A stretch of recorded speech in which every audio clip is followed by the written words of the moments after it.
We are back, ladies and gentlemen, once again pointing out the God of the Bible does not like child sacrifice. So, yes, I have the amazing, wonderful, incredibly good-looking scholar Joel Kortkyo from Japan live on my channel once again. For all those who don't know, he's 132nd samurai. So, They do isn't say that correct? in the legends. In the legends, Yes. yeah. I'm telling you, every time you say your last name, I'm like, that is not Polish. Koreko is Japanese. I cannot get that in my head. I'm okay with that. Again, many people have thought I have a Japanese last name all my life. So But would be apparently it's cool. Polish. So maybe there's some Yeah. Polish samurai out You, there. Who you know knows? you know any Japanese? You ever worked on some Japanese? No. No? Okay. I've done a very little, so I know a couple phrases. I So I know could be like Roroshiko onegaishimasu would be like treat me nicely, like what hi, it's nice to meet you kind of thing. Yeah. I know a little bit of Mandarin, like sheshe is like yes, but I was always afraid to say it because it's a tonal language. And Mm-hmm. like if you say it the wrong tone, you're basically calling someone like your boyfriend or girlfriend. So Oh. it's like don't say it. So if you don't say it Uh, the right way, they'll interpret it the wrong way. So you got to be careful with that. So Joel's back on my channel because we're once again talking about biblical passages and if God actually in some places actually is cool with child sacrifice. Like for example, Exodus 22. So what happened was we got a response from not one, not two, but three scholars. And I was like, well, if the bigwigs are paying attention, we should definitely pay attention again. I mean, like, I'm told all the time, listen to scholars, and I'm always happy to listen to scholars. So you and I both listened to their response to our last stream on this issue, and we were both like, I think they missed the point. And so we're back once again explaining that we don't see any good evidence that any biblical passages were cool with child sacrifice. Is that correct? Yeah, I mean, you put it in a pretty strong terms. Because I work in scholarly circles, I would probably put it in a I don't find it convincing, and I understand why they see it that way, but I don't think that it stacks up in the end. But anyways, yeah. Yeah. Sorry, I'm using YouTube language, not scholarly language. Yeah, I know. I've realized you have to. Sometimes I get lost in the hyperbole. I think it just comes with the territory. Yeah. Is what it is. So let's talk a little bit about the passage we're going to be really focusing on, because this is a passage that a lot of skeptics say that there's an earlier layer in the Pentateuch that God is actually okay with child sacrifice. In fact, the author of this particular passage wrote saying that, yeah, you should actually sacrifice your firstborn sons to God. Now, of course, they acknowledge in their video that most biblical texts that have been included in the biblical corpus are totally against child sacrifice. What they're arguing is there are these earlier layers where they were okay with it, and then later biblical texts come along and respond to it, Exodus 13, for example, and they're saying like, no, we don't do child sacrifice here. But they're saying like these really early layers, like what we see in Exodus 22, are actually approving of child sacrifice and commanding it. Do I have that correct? Yeah, that's essentially the position. And to be clear, we're responding to half of what they've responded to us with, because only half has been released. So they released a video on Exodus 22 and a couple other things, and that's it. I actually had a whole other part of our earlier video that's on Ezekiel chapter 20. So that's not at all being talked about right now. It's only Exodus 22. And I'd encourage people to go and listen to that video, to go see it. We'll play some clips, but go check it out in its entirety. I don't know exactly where it is right now. I know it's on Kipp's channel, but I don't know if it's linked else. below. I have it linked It below is because okay. Oh, you do. Okay. Unlike certain people, like one of the people we're responding today, I encourage people to go watch my opponents, get more perspectives. Don't just get everything from me. I want you to listen to other people. So it's linked below, so anyone can go listen to that. So, yeah, I'd highly recommend it. And before we hop into the slides I prepared, I do want to say I am like really grateful that especially Heath, because he's not an internet guy. He's not, as far as I'm aware, he's not on YouTube. He's a bona fide scholar, professor, took time out of his life to respond to our video. I think that is really cool. I have after watching that, I'd never met Heath before. I didn't know anything about Heath. But after watching that, I went, this guy seems so cool. Like he seems like such a chill guy. which I was just really happy to hear and see. Like, I think that we get along and we'd be able to have beers and it wouldn't be an issue. Or the more Really scholars that kind in all of actually, his responses. Like, everything he said was really well tempered, and I was just so happy about that. It was such a good, cordial dialogue. And when it went live, the video went live, Heath was in the chat and we were chatting, and he was really nice. So, and that's not to say Kipp and Dan aren't nice. It's just like Heath was the main guy here talking, and I thought he was great. So I thanks, Heath, if you see this. I thought that it was such a kind response and such an even tempered response. So thanks. Yeah. Listen, the more scholars that actually respond to this channel or comment on it or watch it, the happier I am. It makes me feel more legitimate. It makes me feel like we're actually ruffling some feathers and getting some stuff out there. So I am all for it. Please give us more content to stream on. I mean, like, excellent. Thank you for becoming a channel member. Much appreciated as well. All channel members get early access to upcoming videos, like the video I have coming out this weekend for donors on Do the New Testament Authors Lie About Prophecy in the Old Testament? Do they make things up and pretend like certain prophecies that are clearly not about Jesus are? So we'll be going over typology and all that in that coming video, and all channel members get access to that video early this weekend. IP, you are the GOAT. I grew up in a fundamentalist non-denom background, but now I'm Episcopalian. Work has really helped me understand the faith. That is wonderful to hear. Thank you, Cole. I much appreciate it. Aaron says, I'm surprised this is even worthy of making a video. Jeremiah 19:5 already clears this up. Yeah, it's the same thing I used to think. Like, come on. And we're going to get into that as we go on, because I think a lot of the critics or people that are arguing that places like Exodus 22 allows child sacrifice are not looking at this in the bigger picture. They're actually creating an ad hoc explanation. They're violating Occam's razor. I think there's a lot of issues in terms of what they're doing with worldview building or big picture building. And I think at the end of the day, what they're putting forward just shoots themselves in the foot. They're violating Occam's razor at the end of the day. Thank you. Also, Slam. just editorially, it doesn't make sense to me. Exactly. You'd think the editors, if they're doing so good in other places, they do better in these spots. Yeah, I totally agree. Thank you, Slam, for becoming a channel member. It's about time. Been here for a while. No, I appreciate it. Thank you so much, Slam. Just wanted to donate and say thanks again for all you do. Thank you, Josh. Nuki says, please do a video debunking esoterica.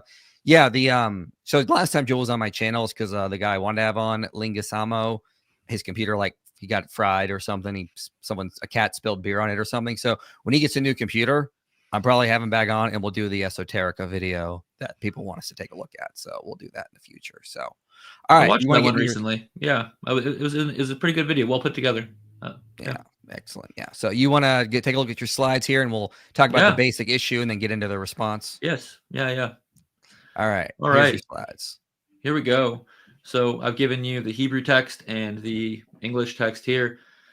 We're talking about Exodus 22, 29, 30, but it's 28 and 29 in the Hebrew text, Masoretic text. And I'll just read it here so everybody has it in their head. You will not delay the fullness of your harvest and the juice from your press. You will give it to me, or you will give to me the firstborn of your sons. You will do likewise in this manner for your ox and for your sheep and goats. 7 days it will be with its mother. On the 8th, you will give it to me. So we already kind of hinted at this, but the main problems in this verse relate to two things in this other perspective, this child sacrifice perspective. Yeah. You see the term give happening twice there. It's the same Hebrew word, natan. It happens in verse 29, happens in verse 30. And so the claim is, hey, same term for giving. And then also, and we'll talk about that more in a second. And then also the other issue is this likewise. So you will do likewise. So if you give your firstborn sons and then likewise, and then 7 days it will be with its mother. This is that is also going to be happening to the sons, is what they're saying. So I'll say it one more time so everybody's clear. The argument is, if the same term is used for giving in both cases, and the context indicates that something is being offered to God, then the nature of the giving must be identical. Mm-hmm. The firstborn son must be offered in sacrifice in the same manner as the animal that is offered in sacrifice. So that's one thing, to give, parallel. 2, further, verse 30 states, you will do likewise, or even you will act in the same manner. It's this. In other words, this suggests an even closer connection between the verses, drawing a clear parallel between what occurs to the animals and what happens to the firstborn sons. The animals remain with their mother for 7 days before being taken away, which implies that they die, right? Yeah. They can't survive without their mother at such a young age. And since the verse, according to their interpretation, states that what happens to the animal occurs in the same manner as the firstborn sons, it follows that the sons are taken from their mothers on the 8th day, and they are sacrificed to Yahweh on the 8th day. And so this law is then an ancient piece of that's kind of a vestige that remains in the Hebrew Bible of child sacrifice being approved by Yahweh, which is then it is regulated out in other texts. So it's like it's something that's poking through the historical cracks, they would say. That's the claim. These are the two main arguments. Does that make sense? Yeah, it makes sense. And there's been a lot of scholarly. This is not like a scholarly consensus, as far as I can tell. No. Yeah. No, it's not. Like you can tell. Like we talked about last time. Like Joel Baden did a whole like thread on this where he just sort of went, no, that's not what this is doing. It's about the firstborn is being offered in terms of temple service. That's what's sort of going on here. It's not saying that they're supposed to be sacrificed on the 8th day. So, I mean, like he's basically, I think for the most part, in agreement with you. But yeah, it's, there's definitely a lot of scholarly work, combating this. You mentioned some last time, but, yeah, let me put your slides back up. So where do you want to go from here? Yeah, I'll keep going. But while we said that, I'll bring that point forward, which is that, yeah, there are other critical, not evangelical scholars who just disagree with the interpretation that Heath, Dan, and Kipp are putting forward. Good ones. You can see Hootman he's my favorite commentator on Exodus. He disagrees. Prop disagrees. Davies, who is has like the next generation of the golden standard when it comes to Exodus. He's working on them. He also disagrees. All critical commentators. So this is by no means settled, and I don't think it would be fair by any stretch to say it's absolutely certain that it's this one thing when it's just that's not the case in the literature. Maybe one day it will be. I'm not saying one way or the other, but right now, no. So I think that needs to be known. Yeah. Okay, so let's talk a little bit more. Does that work for you? Yeah, go for it. We'll start working on it. Yeah. Okay, we're going to start with the last topic in their video, which was unfortunately the largest portion. Yeah. So I will play. I'll pull that up here. Actually, I'll just give me 1 sec. Yeah, just 1 sec. So it's the largest portion of their video, and it had to do about one half of my argument about Exodus 22, namely this little Hebrew word I have here on the slide. If you want to show it. Yeah. It's likewise in this manner. Likewise, yeah. It's translated as likewise or in this manner in the slides here. It's really just one little Hebrew word. We translate it in different ways, but these translations are all trying to convey what the word does. Like, what does it do in Hebrew? We're going to talk more about this word and its basic function because that was my main point of my argument. I made a specific argument about this word and its function, and they did not argue against that argument.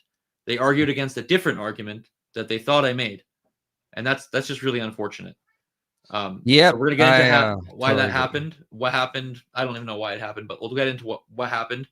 But they didn't argue against my argument. So hear me clearly, though. I am not claiming Kipp, Heath, and Dan could not or cannot understand my argument. They're all really smart dudes.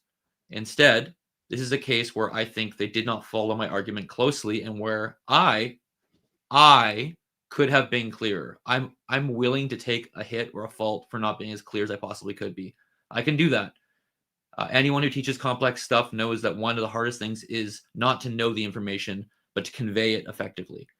I thought I was being amply clear, but alas. So in order to go ahead. Yeah. I'll defend you. I thought you were pretty clear. When I watched the video, I didn't think they were getting the point. I can go through some of their examples later and why I don't think they really apply to the argument, but we'll get to that in a little bit. But yeah, I'll just defend you. I thought you were clear. I think what would have been better, and you had mentioned this, I think with Kipp, is that you guys should have just had a conversation instead of doing this back and forth. That would have been far better. I don't know why that didn't happen. Yeah, I don't know either. It's unfortunate, but we're going to show everybody what happened, and it'll be a good case in point for how this kind of thing can happen. But in order to understand what's happening, we got to back up and show you first what I was arguing against, because I was arguing against their claim, a specific claim that they made. So I'm thinking. You ready for me to play the video? That's a great question. Let me check my. where I want that to happen. Not yet. No, we'll hit one more slide and then I'll do that. All right, let's go to the next slide then. Yeah, I'll hit the next slide. Okay. When I made our video, I read out loud this quotation from Dewrell's book. And I'm going to read it again right now. Okay. Especially problematic is the Cain, thus, of Exodus 22:29. Elsewhere, when firstborn animals are given to Yahweh, they are explicitly said to be offered as sacrifices.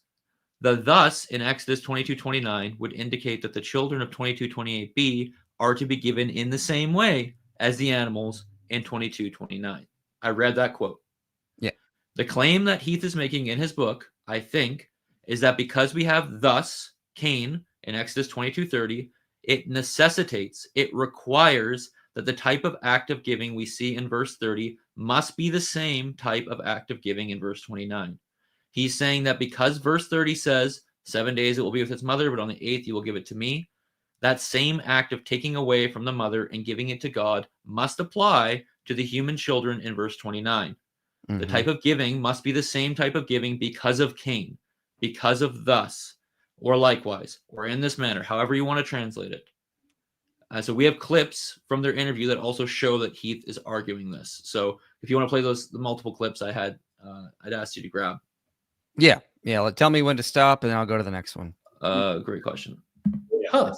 We have a variety, and it seems to me that Mesha's sacrifice was kind of a one-off emergency deal, where the covenant code seems to be a general principle. And then you throw in whatever these Molech sacrifices are. I mean, I think they're made to Yahweh, and I think they're probably made like as promissory sacrifices. I'll do this, and then Yahweh. That seems like the wrong spot. That's different too. What's that? That seems like the wrong spot completely. All right, I can go to the next one. 28:25 is what you have there. Yeah. 28:25, yeah. Mothers. So if they're being given in a temple service, do we imagine like the temple full of wet nurses who are nursing all these babies?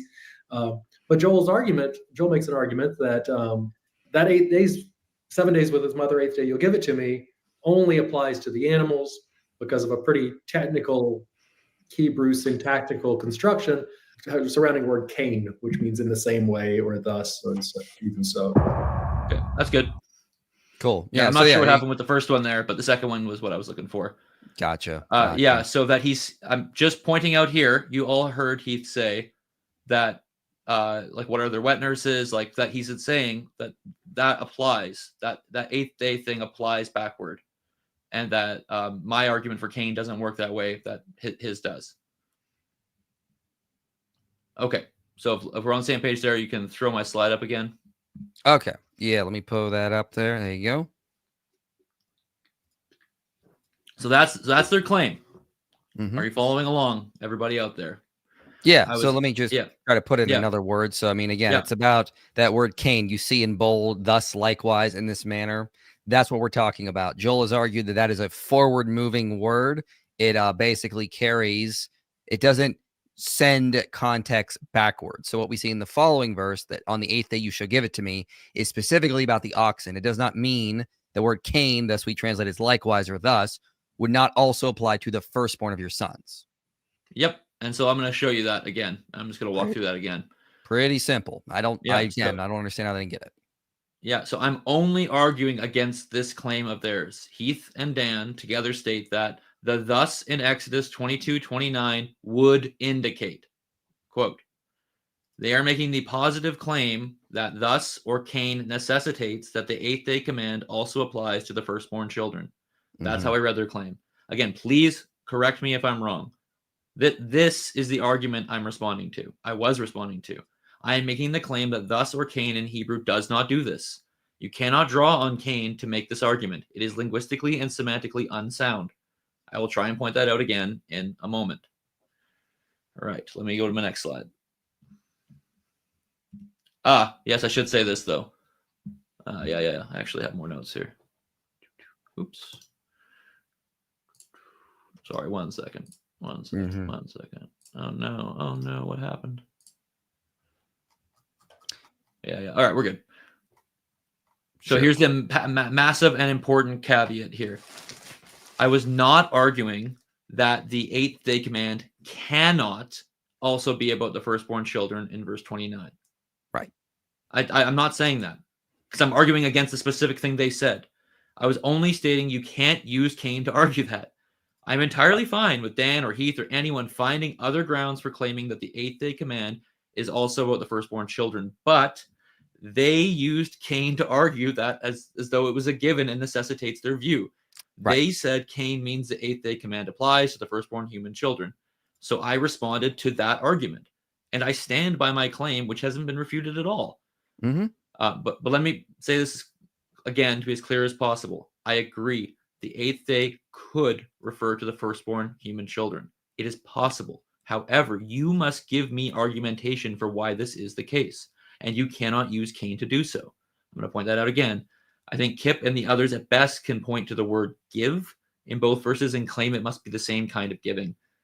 But however, I pointed out that that's problematic in the original video, and they didn't really refute that either. We'll take a look at what they said probably, but I feel like it was kind of glossed over. But let's back up and see what they thought I was claiming versus what I was actually claiming. We've already kind of talked about this. It's really important, and I hope this serves as a lesson that like awesome scholars can miss each other. They can miss arguments. So look, if you play, I think 5350. Oh yeah, I'm already ready to go. Don't you worry. Here we go. Yeah. Find a few examples. Yeah, you need to have, to defend Joel's reading, I think you would need to have a list of instructions to do something, and then Cain ta'ase or ta'ase Cain do the same, and then you would have to have more stuff that only applied to the second stuff that didn't apply to the first. And I don't think we have any good examples where it's clear that that's how we're to read it. In fact, if I could trot out one more example. Yeah. Ezekiel. All right. Okay. So everyone, this is what they're saying my argument was in a nutshell. They said that I said, if we see, thus you shall do, Cain ta'ase, that anything that follows that phrase cannot be but about what comes before that phrase. The content which follows, thus you shall do, cannot refer back to what came before because Cain ta'ase is there. That's what they said my argument was.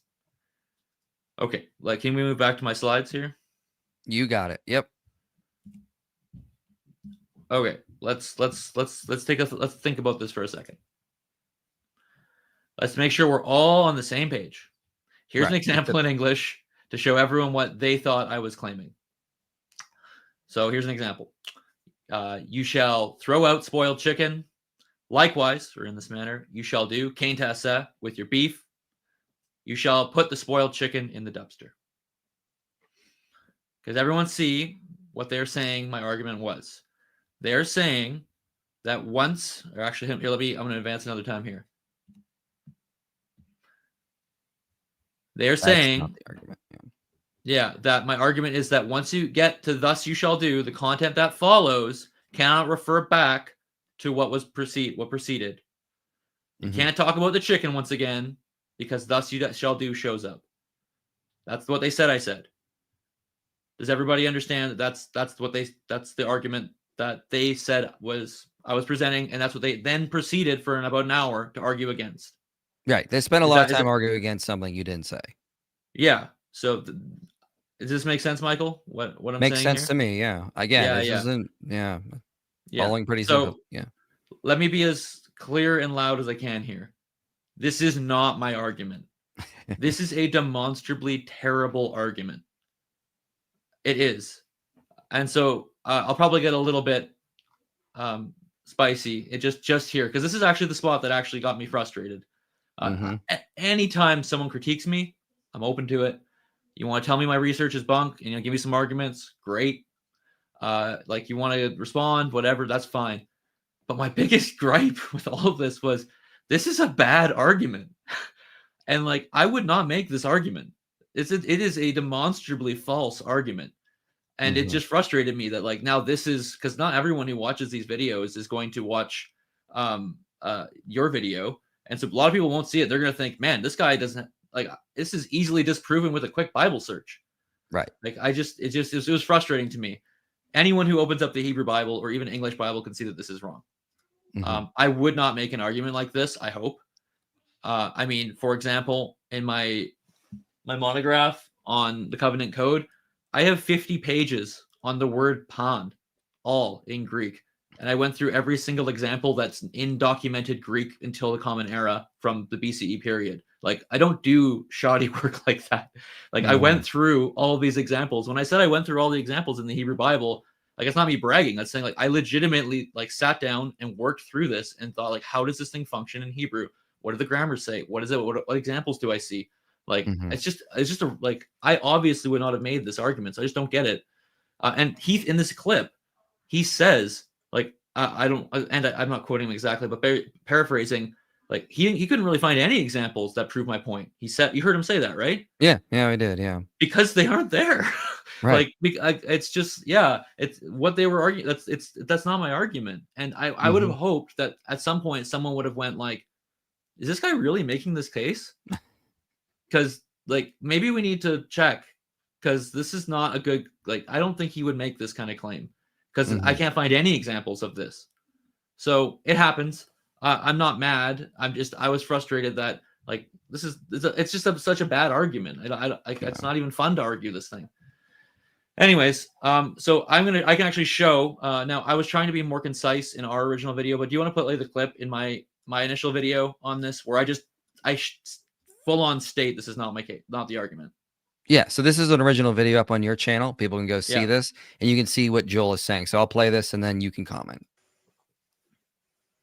So don't read the procedure about taking the animal from its mother back into verse 28. That's not how the particle works. Taking the animal from its mother is new information, not prior information. So if you want to make the claim that the 7 days with the mother, on the 8th day it's removed from the mother, that applies to firstborn male children, you need to make that case on other grounds. You could make that case. The procedure from take its mother applies to firstborn male children, but it appears to me that it's not established by the particle Cain. You need to make a different case for it based on assumptions the writer, their cultural context, or based on the fact the verses have similar content. That still doesn't necessitate it. Instead, I think what these verses convey are various different first fruit offerings. Hopefully, all right, so there you are saying, yeah, it is possible that the 8th day thing could apply to the firstborn of sons. So you did say that, and yeah, and this was in your longer video, which added far more context. Yeah. So let me just keep going here for a sec. Yeah, so you can go back to my slides. I'll take responsibility if I wasn't clear enough in our video, but I was trying to be compact and precise due to time constraints. But excuse me, at no point did I ever state what they are claiming my argument is. I only ever stated that I was responding to their argument about Cain, and I was explaining the limits of the term. Okay. So some people are probably watching this and going like, man, this is very, very nitpicky, but welcome to scholarship. It's nitpicky, but it's important to actually understand the grammar. And so if you really want to be able to understand this verse and understand why God is not saying, yes, sacrifice your children, this is the stuff to get into, because skeptics will bring this up. So this is the kind of stuff you need to know. Yeah. So let's talk about it some more. Hopefully everybody's enjoying this, and hopefully you'll learn something here. So we have to start by asking what Cain actually does in the Hebrew language. And so I'm giving you again what the argument is here. What is its function? I'm not asking how do we translate it into English, but rather what does this thing do? What does someone reading this in ancient Hebrew do with this thing? What goes on in their mind when they see it? Like, this is what I was explaining in my video. I'm not making some hype. So they said I made a hyper-technical argument claiming a unique and special sense of Cain. I was doing the exact opposite. I was arguing for its bare and basic function, not just for this verse and not for a couple verses, but everywhere. I am arguing for its baseline function. What can it do and what can't it do? And like I said, I went through next to all the examples of this demonstrative adverb, that's the grammatical term, in the Hebrew Bible to see what it does. And it does what I'm saying here. It takes previously known information and carries it forward. In Exodus 22:29, the verse is either as a whole about first fruit offerings. So if you take, you will not delay the fullness of your harvest and the juice from your press as first fruit offerings. So that could be one thing. It could be about that. Or the second half of verse 29, it's just about firstborn offerings. So in any case, that idea, firstborn or first fruit offerings in general, is carried forward into verse 30 through Cain. you shall do in the manner I just described. You can actually see Cain carrying forward that information just by looking at verse 30. I put it in brackets. That's what is not present in the Hebrew. What's in the brackets? What is it there? You tell me. What does it say? Firstborn male. Yeah, because it's not there. So it's actually being brought. That information is carried forward through Cain, the firstborn idea, the first fruits offering idea, such as in the previous verse. You have to infer that information. You have to bring it forward, and the Cain in this verse is carrying forward that previously known information into the following verse. In other words, first fruit offerings are also occurring in verse 30. Yeah. So if just to clarify, so in Exodus 22, and you got verse 29, 30, it says, you shall give the firstborn of your sons to me. You go to verse 30, it doesn't say firstborn of the ox. That's implied from the prior verse. Cain is carrying that context to the next verse. So you should know it's the firstborn ox, the firstborn sheep, the firstborn goats. That because it's already been established in verse 29. And then Cain carries that firstborn context over for you. Yeah. And so hear me clearly. That is all it does. It does not do anything more. And so I use the following graphic to try and show this in our earlier video. Mm-hmm. Now, you cannot say, and I know this is a bit confusing, and I'm going to take responsibility for that in a minute.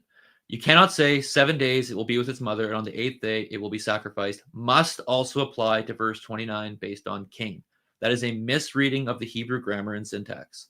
The thus or in the same way moves only in one direction, forward. It brings information forwards, not backwards. It brought the idea of first fruits forwards. That's all it does.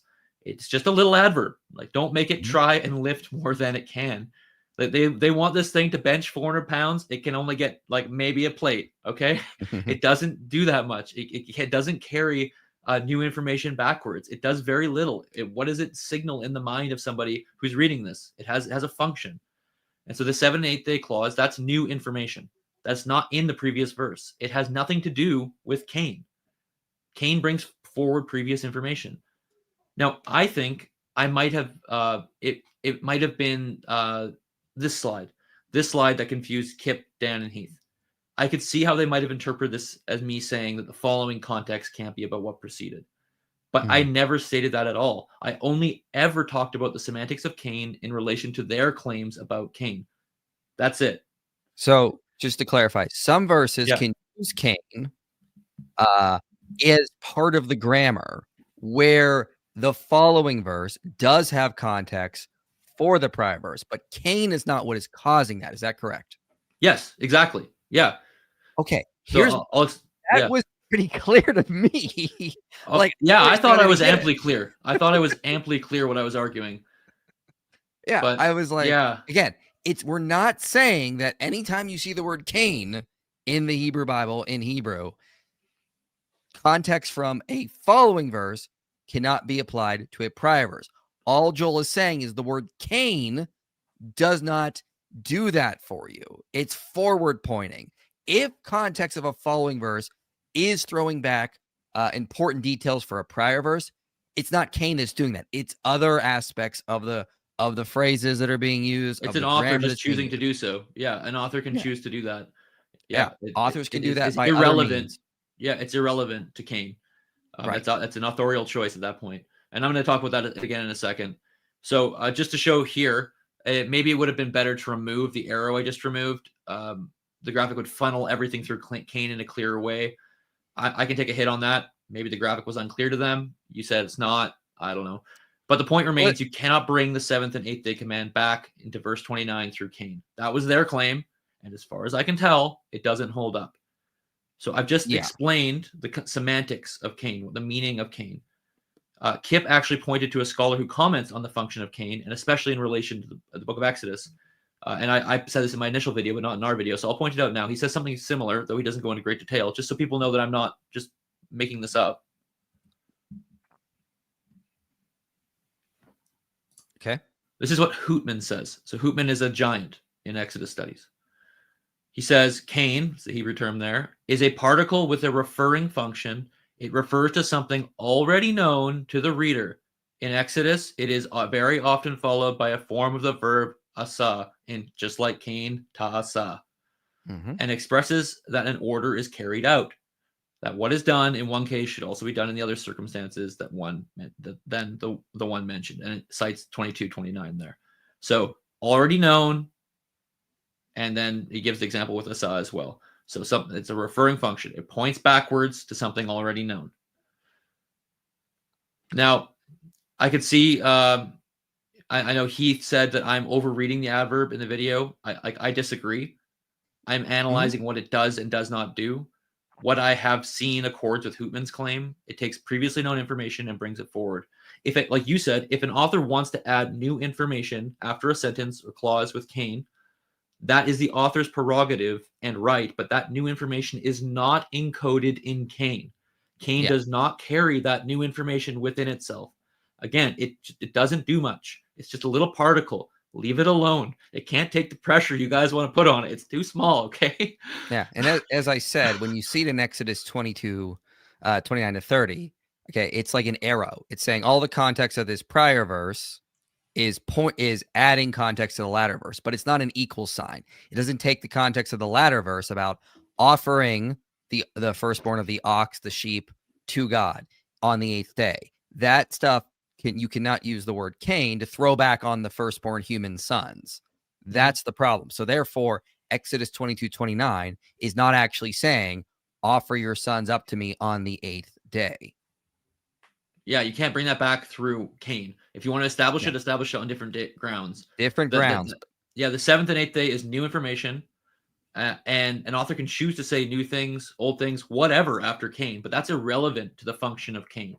Semantically, Cain doesn't do that. Whether or not the new information relates to what precedes, again, establish it on different grounds. Right. So now we could sit here and go through every example they cite in their argument against me on this point, but it would literally be a waste of time. Why? Because I agree with everything they say. They point out examples where what follows, thus you shall do, refers back to things beforehand, to which I say, yes.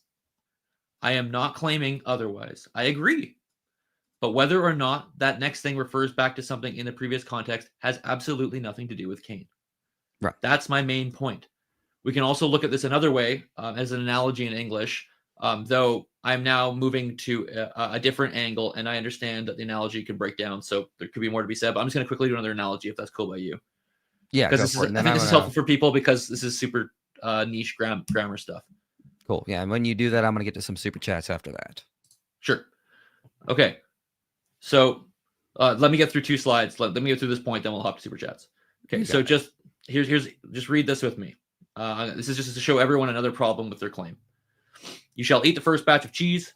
1 command. 2. You shall do likewise. That is, eat from the first batch. For the fries. 3. You shall eat the fries after they are deep fried. In English, no one would say that the likewise of that middle sentence, number 2, applies to the following sentence. An adverb, that's what that likewise is, applies to the verb in its own clause. You can't just say suddenly this adverb also applies to the next clause. You wouldn't naturally do that in English. And I know the linguists out there are saying, "Oh yeah, but Joel, I get it. Let me use basic examples here." So in this example, I'm showing the same thing again, but this time returning to the same topic in the 3rd command. The adverb in the 2nd command, likewise, doesn't have any direct bearing on the 3rd command. It is irrelevant to it. Do you see how this applies also to Exodus 22:30? This is what we're trying to say. The 8th day command is a new sentence, a new clause. Whether or not it relates to what precedes has no relationship to Cain. You don't need Hebrew to get this. So I'm just trying to make this as clear as possible as well. So not only semantically, but also just syntactically, you can't just say that likewise applies further on without justifying that. And I don't think it semantically even works because it's a forward-pointing device. But yeah, so I could imagine a linguistic situation where an adverb would implicitly apply to the following command. I get that. This is all like getting niche now. Yeah. If I said, for example, you shall eat the chicken quickly, you shall take only 2 bites, you shall be finished in 1 minute, that adverb quickly is being fleshed out in the following commands. I get you can do that in language. The kind of thing could make sense in some contexts. But again, we're now run back into the problem of the semantics of Cain. So the analogy breaks down there. Just covering my ground here so people know you can think outside the box. Anyways, enough food examples. It's dinner time, you can tell for me. I haven't had dinner. But what I am saying actually relates to how Kipp translates this verse and what he showed his audience, which we'll get to after Super Chats. This is actually important for what we're about to see from Kipp, because he translates this, and this is my biggest critique, I think, of their video. Besides this whole problem, there's a significant issue, I think, with how he translated this verse for his audience. But let's do Super Chats first. Yeah. So James sent in two $6 or €6 Super Chats. James, if you had a question and it wasn't coming through, just let me know and I'll look at the live chat and see if I can find it. I'm not sure if you were trying to send something in. If not, thank you very much for both the donations. Thank you very much for the very, very generous Super Chat, Ellie, of $200. Much, much appreciated. Love you too. Hope to see you in March at the Apologeticon conference again. We had a lot of fun last time. Thank you so much for supporting the channel like you do. Much appreciated. Wait, is that dollars? Yes. Gosh. This is my boy. This is Ellie. Ellie shows up randomly and he's like, let me just bless you. And he's done really amazing stuff like this. So he shows up every now and then to really help us out. So I appreciate that. That's incredible. Oh, very, very kind, very generous. Wow. And if Joel ever gets some sort of donation link up, I'll be able to share some with him, but he still hasn't done that. So you guys are like John Walton, just adding to the text. Well, thank you, Sean. It's a great honor to be compared to John Walton. And yes, we are adding context and commentary.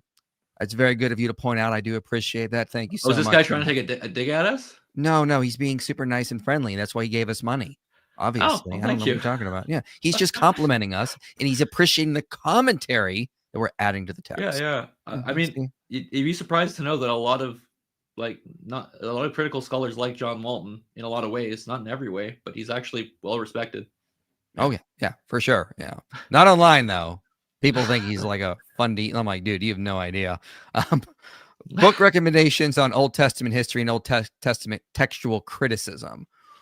Old text. Okay, so man, text criticism, Emmanuel Tove, text criticism in the Hebrew Bible. That's the gold standard. I don't know if you have one for Old Testament history. There's different. It depends what they mean by that. Yeah. I think I need to get one of those. But yeah, for Old Testament history, I'd say Israelite Religions by Richard Hess is a good place. I always recommend Kenneth Kitchen's book on the reliability of the Old Testament. Mark Chavalas has got some interesting stuff on there. Eric Klein has got some interesting stuff on there. Man, there was just a book I was just thinking of that what was it? Eric Klein's book, From Eden to Exile, Unraveling the Mysteries of the Bible. James Hoffmeyer, The Archaeology of the Bible. If you want to, Richard Elliott Friedman's got an interesting book. I mean, I don't agree with the history that he lays out there on the source criticism. And it's not the Bible. It's like, who wrote the Bible, I think is the title of it. But it's an interesting book. Oh, yeah. I disagree with just about everything in it. But I mean, like, sure enough, read stuff that even I disagree with. I never want you to just believe what I tell you to think. And in terms of Old Testament criticism, check out my series on the documentary hypothesis. I recommend a lot of great books in there. Text criticism would be different than source criticism, though, right? Oh, sorry. Fair enough. I get what you're saying. Yeah.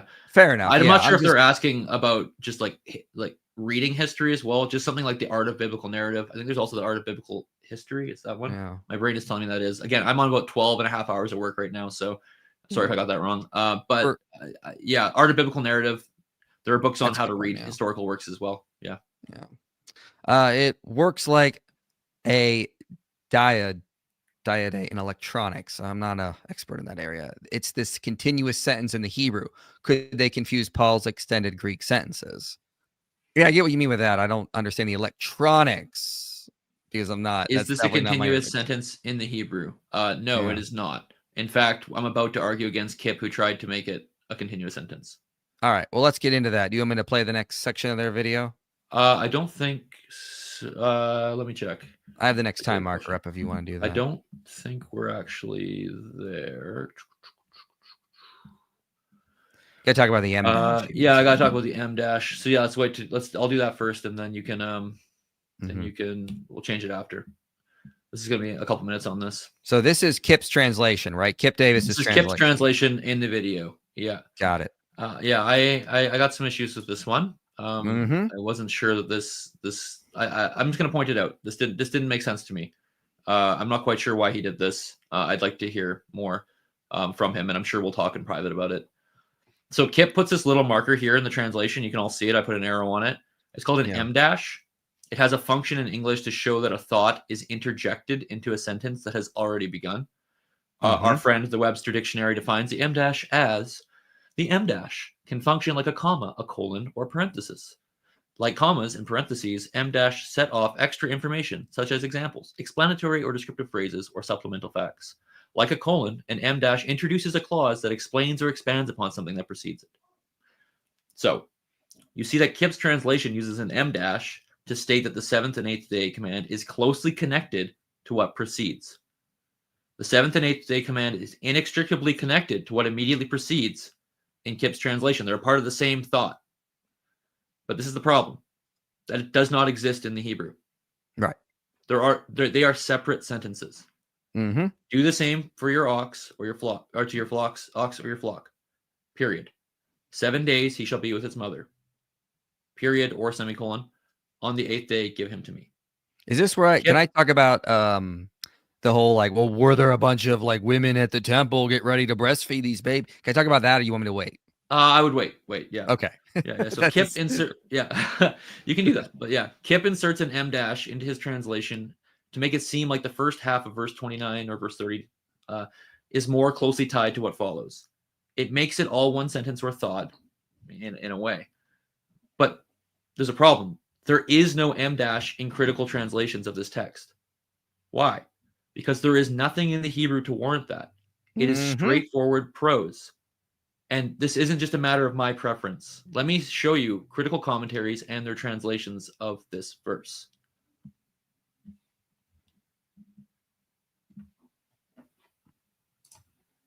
So the top, you shall deal likewise with your ox and your small livestock, period. 7 days, the firstborn young, may remain with his mother, semicolon. On the 8th day, you shall give it to me. So that's Hootman on the top. Notice no em dash, period. Nope. Period. Next one, Dozeman, who agrees with the child sacrifice view. He says, thus you will also do your oxen and your sheep, period. 7 days it will be with its mother, period. On the 8th day you will give it to me. Next one, Van Cedars, law book for the diaspora, bottom left. Notice there he's got a chart going, but 7 days, it's capitalized. That's a new sentence. And then also on the right there, that's from David Wright, Inventing God's Law, another critical scholar. You shall do likewise with your ox and your flock animals, period. 7 days it shall remain with its mother, period. On the 8th day you shall give it to me. And finally, this is from Heath Dewrell, Child Sacrifice in Ancient Israel. So who we're arguing with or debating or discussing, whatever you want to call this, with. He translates it, thus you shall do with your cattle and your sheep, period. 7 days it will be with its mother, period. On the 8th day you will give it to me. Yeah, it's an odd translation from Kipp. I was when you explain, I admit, like, I'm not an expert in this, so when you explained it to me, I was like, oh yeah, that is a little weird. I get what you mean. Yeah, but it's a misleading translation because it connects the verses more than they're actually connected, and it almost seems like it's trying to get by when I'm like the implications of these being separate sentences, like I've been saying, right? Yeah. So I'm pointing out Kipp's translation because it gives the wrong impression of the syntax of the Hebrew. It makes the first half of the verse more connected to the second half of the verse than it is. I imagine Kipp would want this because it supports his interpretation, but it's not warranted in any way, shape, or form in the Hebrew text. I suggest that either Kipp defends this translation or opts for the more common critical one. As it stands, his translation is, in my opinion, I think it's misleading. If for anyone who can see what the em dash is doing for him in that translation. And again, people think, oh, this is very minute, but we're dealing with just a few words here. Like, we have to be very, very careful with how we interpret and how we phrase things. Yeah. All right. Let's see here. Where are we at? So, well, just back to the verse here. I mean, like, I'm almost done here. Let's finish it. Yeah, I'm almost done with the PowerPoint. Finally, you and I can both repeat, Michael, that the child sacrifice interpretation of this verse is not followed by many critical commentators. That's already been said. They would have. Is their interpretation possible? Sure. Is it probable? I don't think so. No. And others agree with that.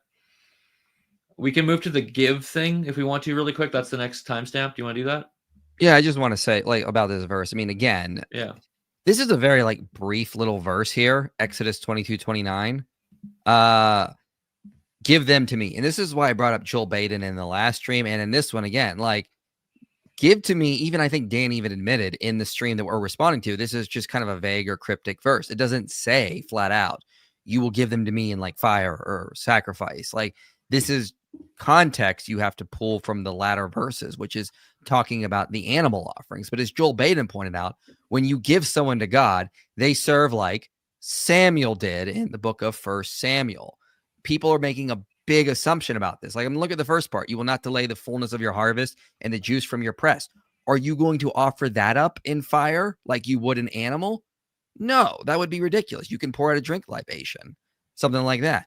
You're not some going. grain offerings could be burnt up, but yeah, right. it's not all going to be the same way. Yeah, I'm talking about the juice from the press. That's why I was focusing on that. But I mean, you get the idea. Like, just because you have to like if the verse was, you would not delay the fullness of your harvest and the juice from your press. And likewise, in the manner from your ox and from your sheep and your goats, in 7 days, it will be with you, its mother, and on the 8th, you will give it to me. If you left out the key passage about the firstborn of the sons, no one would think the context of verse 30 applies to the juice from your press.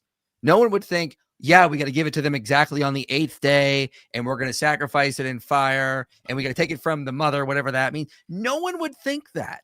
So why does the context of verse 30 about the animal offerings all apply to the firstborn sons, but not the juice from your press also in that verse? There seems to be some inconsistency in the people trying to claim this is actually saying child sacrifice. If they're going to be consistent, I think the context from verse 30 should apply also to the juice, which would make it all absurd. And that's why they're not doing that. But so either it's kind of like a dichotomy they have here now, okay, in my view.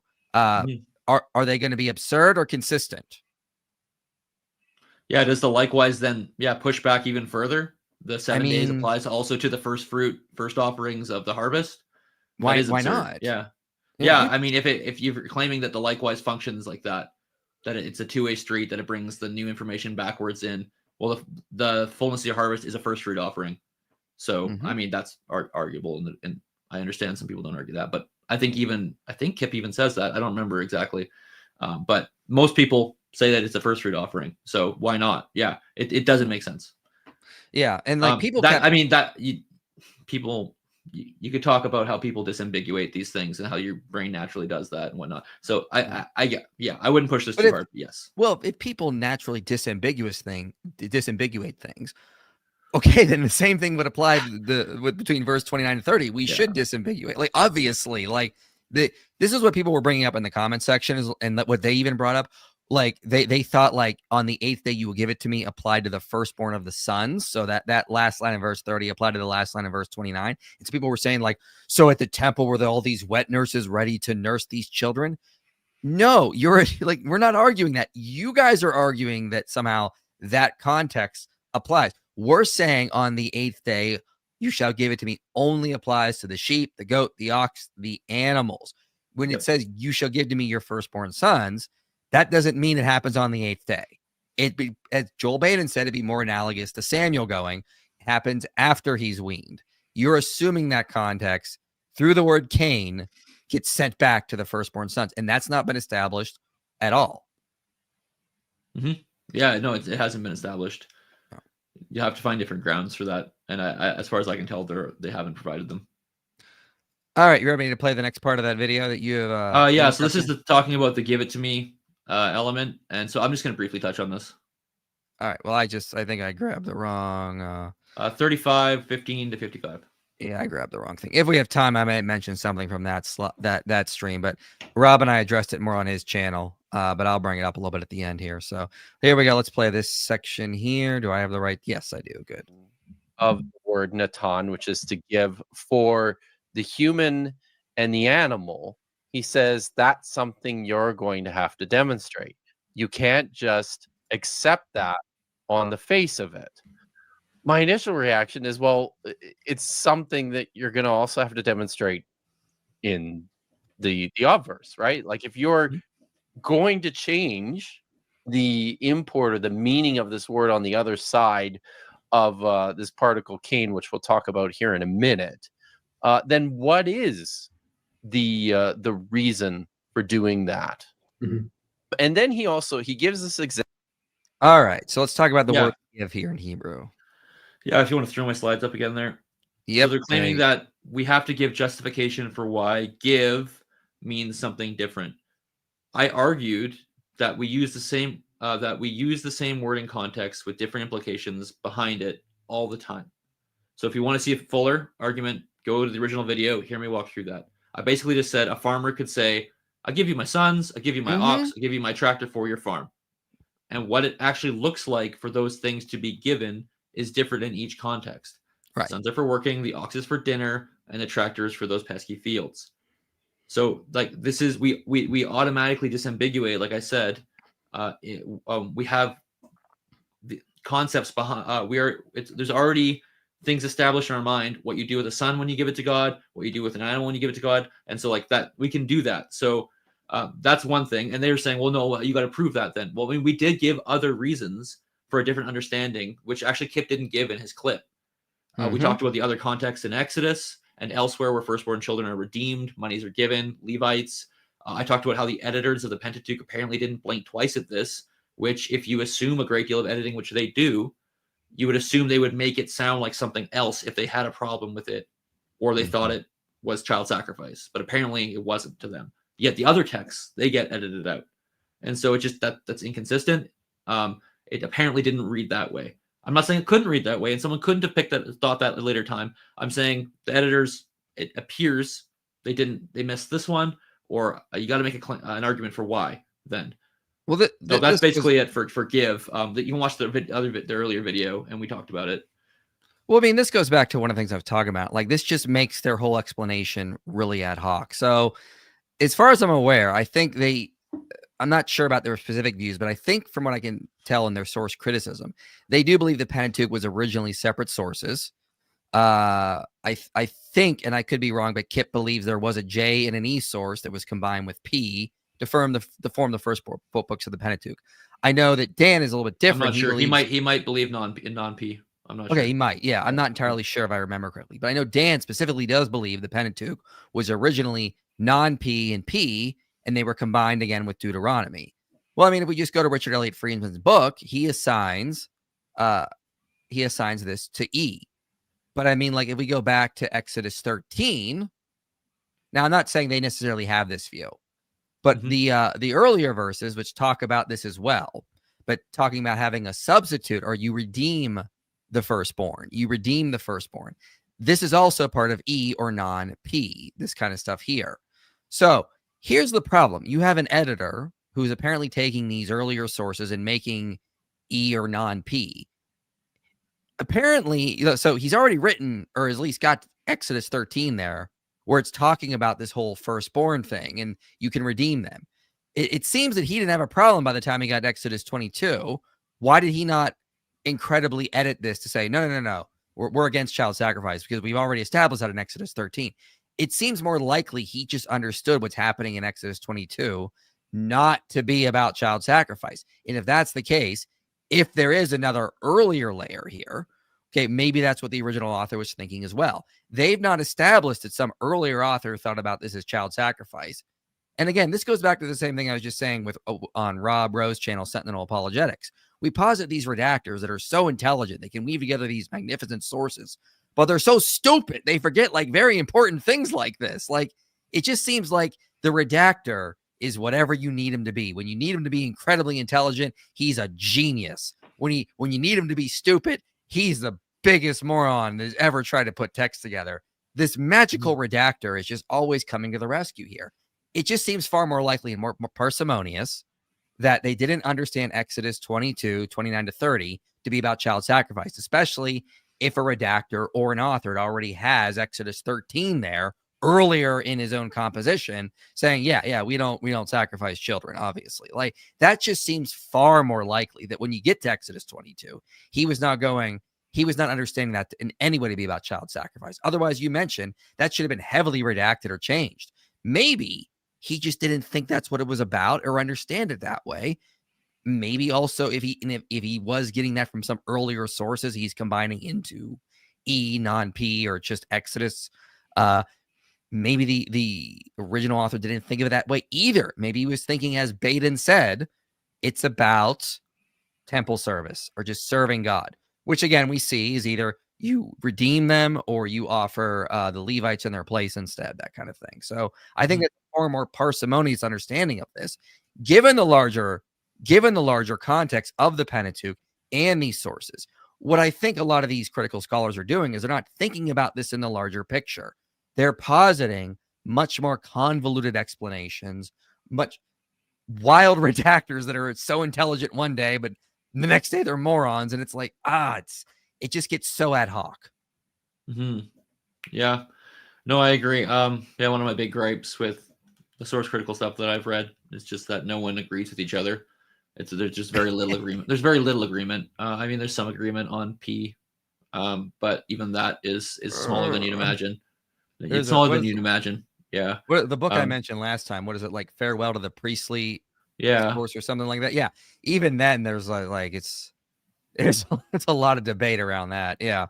Yeah, I was reading an article, very hard for me to read because I'm not a math guy, but there was like statistical analysis of Hebrew terms in the P non-P materials, and if I was reading it correctly, like a huge section in the earlier chapters of Exodus that's often assigned to P, it's just like they said there's no statistical difference in the language at all. They make claims for like the tabernacle and stuff, and that's fine. But at least like a section that's often assigned there. So yeah, it's I don't find it a lot of these overly compelling, but they're helpful. Actually, Richard Middleton was really, really helpful to me. And when we had a conversation about this at SBL, CSBS in Montreal this past year or last year. And he was just saying source critical claims are good in that they help you see oddities in the text. So take them and think about, well, why is that oddity there? What's going on? But don't always just go, that must be a seam line, because I think it's often too big of a leap. Yeah. So, and again, I don't think this is your fault. Let me play a video from another stream. Now, again, Rob Rowe of Sentinel Apologetics, and I respond to this in detail. But I mean, like, this is just another example where I think Kipp is just not understanding the argument that's being made. He points out there's a lot of epithets in there that would pause it for a second. Case that it's already equating Yahweh. Don't watch this video on polytheism, guys. All right. Yeah, that's it. Just don't get other opinions, guys. You don't want to do that. Continue. Okay. With L. But also, people make a big deal about the word inheritance used, and they'll be like, well, inheritance implies he had to get it from someone. But Deuteronomy 4:20 uses the same Hebrew word, inheritance. And everyone agrees that's very much monotheistic. That's very much assuming Yahweh is the Most High, and yet it's also using the term inheritance there. So why does it have to? Does everyone Why agree? Does the term imply that Yahweh has to be getting inheritance from the Most High? Okay, I'm just going to say, like, when you get an inheritance, you are getting it from somebody. That's why it's called an inheritance and not a gift. Well, I mean, to be fair, it was written in Hebrew, not English. So, I mean, like, let's look at how it's used in the Hebrew Bible. A gift is something that you did not previously own, that was not previously owned by someone else. Yes. That's generally how the word works. And in we'll English, talk about that here in a second. That's why in English and in Hebrew, there's two different words for those two different concepts. Inheritance is I got something that belonged to someone else. Yep. A gift is I received something that was not the property of someone else. That's true. Goodness That's gracious. This is very frustrating. But let's, maybe pull up the slides now, because he mentioned Deuteronomy 4:19-20 as a text that where the inheritance is used again for Yahweh, and scholars are universally agreed that this particular text provides a monotheistic picture. Now at this point I just have to bring it up again. Univocal voice. I'm sorry. That's the problem here, guys. Right? Michael is assuming, I think, maybe he's not, but it sure sounds like he's assuming that just because Deuteronomy 4 is doing something, it must mean that Deuteronomy 32 is doing the same thing. I'm sorry, no, that's not how this works, my guy. All right, so here's the text. when you raise your eyes to the sky and you see the sun, the moon, and the stars, the entire army of the sky, that's the Sabaoth, the host. I think it's Sabah here, though, singular. Be not seduced and bow down low to them and serve them, that Yahweh your God apportion to you, Chalak Adonai Eloheka Otam. So that halak there, that is the halak, sorry, that is the verb form of the noun chelek that appeared in Deuteronomy 32. Yahweh's share, as I translated, is chelek. Here, Yahweh your God is apportioned to all people under the entire sky. You are the ones Yahweh took and brought out from the iron furnace from Egypt to be his and inherited people. La'am nachla, as of this day. All right. Yeah. So, couple things. Yes. I want to know before Michael comes here. All right. Well, we addressed that. I do want to get to the actual point that they try to make. Yeah, I'm not sure what you're going for, so I'm gonna let you have at it. About a term indicating Yahweh's secondary status in the pantheon. Precise. So yeah, their argument is basically like the word so they're trying to say the word inheritance. This is the stream we did last time. Refers to it. It has to refer to someone giving and receiving. So in Deuteronomy 32 it says Yahweh's portion is his people, Jacob his allotted heritage, or his allotted inheritance. That has to be being given from someone else to him. And like when we pointed out the Deuteronomy 4 last time, they're like, well, that's just editorial fatigue. And this goes back to the point I'm making about the redactor gets to be whatever you want. You want the redactor to be lazy or have fatigue. Guess what, ladies and gentlemen? Now your author or your redactor can be lazy, so it fits with it. That we've got no evidence the author of Deuteronomy 4 was having fatigue or laziness. As far as I can tell, he was an exquisite, excellent writer. Why does he all of a sudden have fatigue here? Maybe it's more likely and more parsimonious. Both the writer of Deuteronomy 32 and Deuteronomy 4 saw the word inheritance not to mean it has to necessarily come from someone else. And I cited some examples. I will say I shouldn't have cited the example from Job 13. That was wrong. I'll own that. That was my mistake. That's not the actual word being used there. Should have double checked that one. I fatigue, I guess you can say. But here I'm admitting it. But I mean like Joshua, Judges 18:1, for example, is a good place. But I mean, like, doesn't matter. The authors of Deuteronomy 4 and Deuteronomy 32 do not seem to think the word inheritance has to mean that Yahweh's got to get a people from another people. Why can we always posit a redactor to fix this stuff? It just seems ad hoc in my view. Yeah, I mean, not that I'm going to make a definitive claim, but we were talking privately, and I was just looking in Baruch Levine's commentary on Numbers, and I sent you just, hey, this is interesting because he talks about the history of this word nachal and nachala, and how he says that it can be obtained by conquest and by other means, in which it is not a gift, or it is not passed on, and it is not actually coming from it's just being taken, right?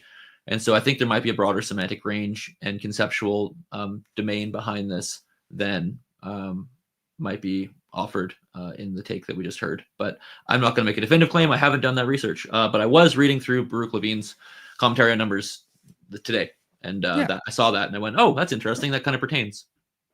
Yeah, and like, one of the things he notes in there is that, again, an inheritance in the Hebrew word that we translate as inheritance does not mean you necessarily have to get it from someone. So if that's the case, it doesn't seem that the Hebrew Bible is saying in Deuteronomy 32 that Yahweh got his inheritance from Elion or the Most High. It could just be referring to him taking a people for himself, which is what, I mean, it seems like the author is just sort of doing there simply. So yeah, odd thing there. So I'll get to some super chats really quick here because there's one for Joel here I want to answer, and then we can go to more parts of the video, but you want to address that as well because we still got some time. Sure, yeah. Can you respond to the minimal witness hypothesis? Yeah, I plan to do some of that in the future. I've kind of already have, because the minimal witness hypothesis assumes the Gospels are not eyewitness accounts. It just sort of pretends like Paul's our only good, early reliable source. And I just did a 15 part gospel reliability series, which is in a playlist on my channel right now, showing no, I actually think the Gospels do contain eyewitness testimony and do have a lot of reliable information through things like onomastic congruence, as well as Semitisms, reliable information they're able to get. Like John is very good at that, going through detail after detail. So you can check out that.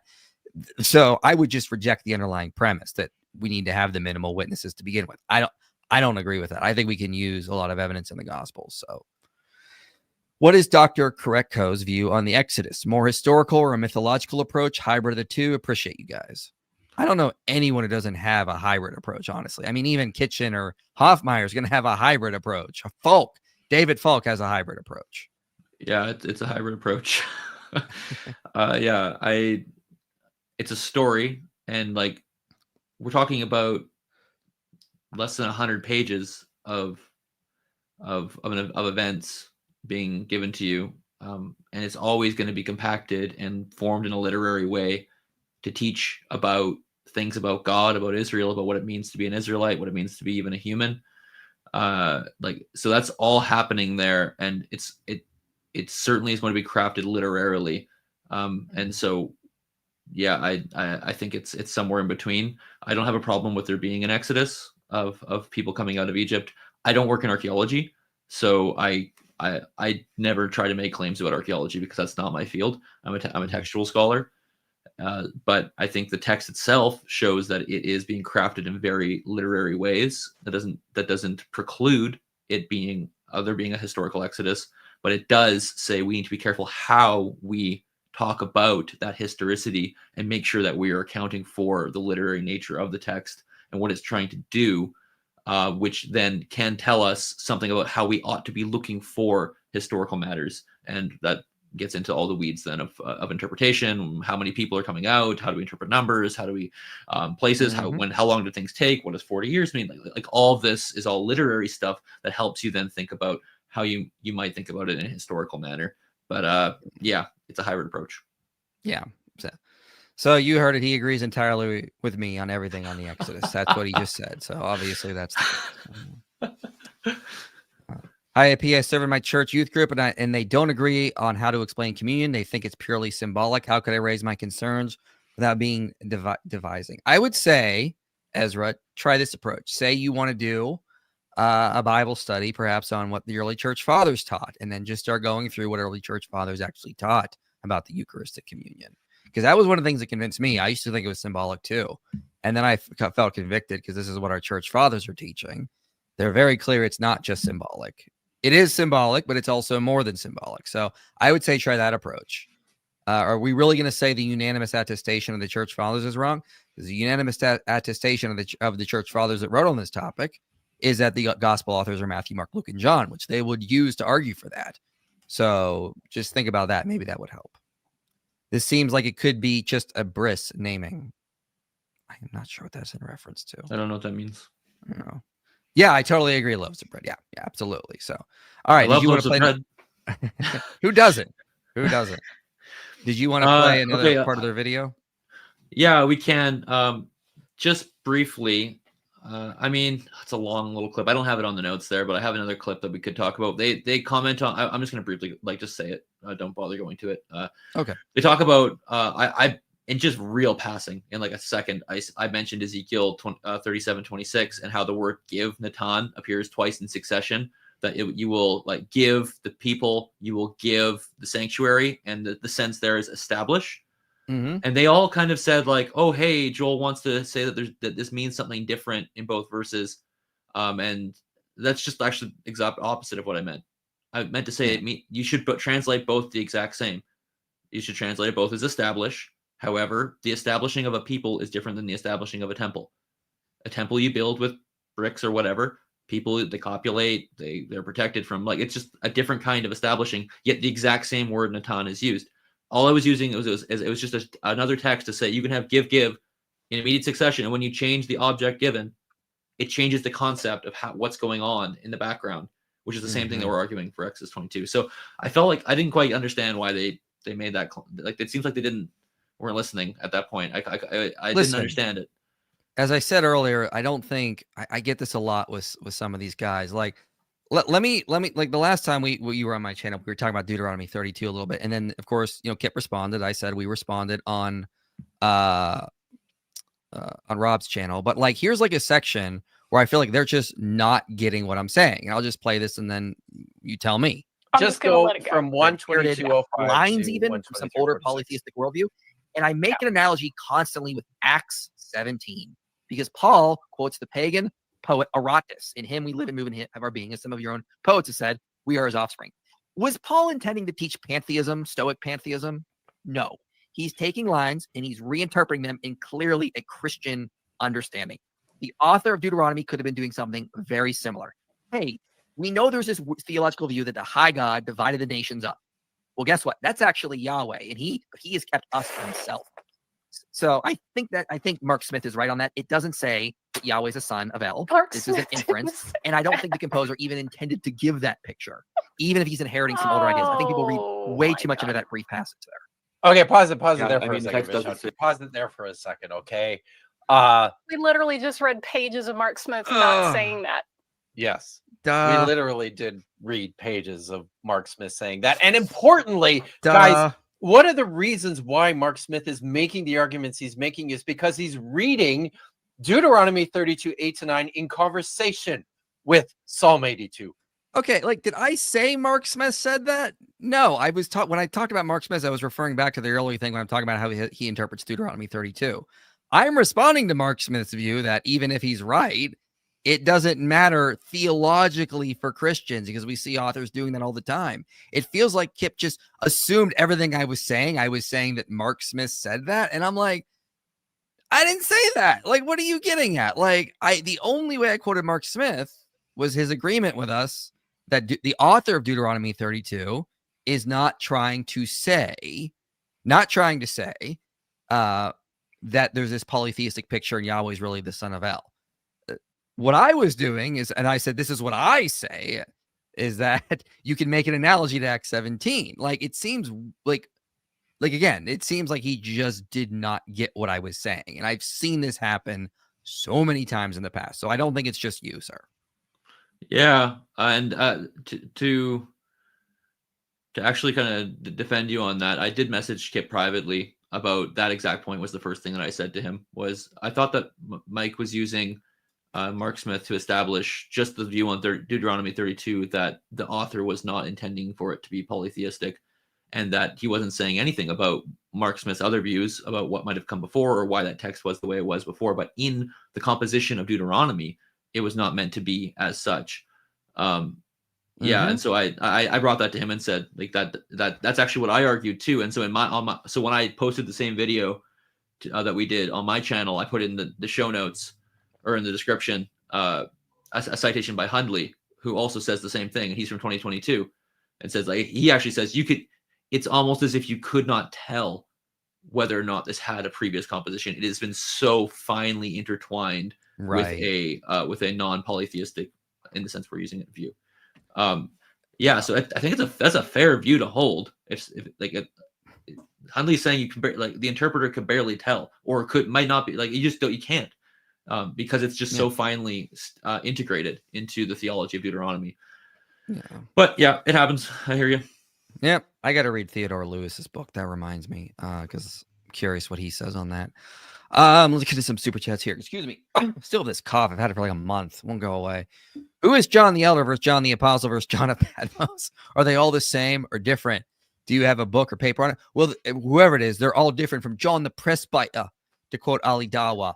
We don't even know who John was. Was he John the Elder? John the Presbyter? We don't know.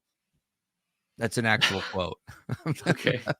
Presbyter. So sometimes I'll get super chats from somebody called John the Presbyter because of that. So I tend to think that maybe John the Elder may have been actually John Mark. So here's the thing. A lot of people were named John. I think John the Apostle, was probably John the son of Zebedee. Maybe John Mark became John the Elder and John of Patmos. Maybe John of Patmos was different. I mean, like, this is a big conversation in scholarship.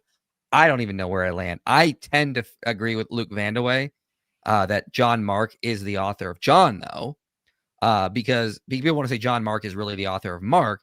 And the problem with that is John Mark clearly meets Jesus in the Gospels.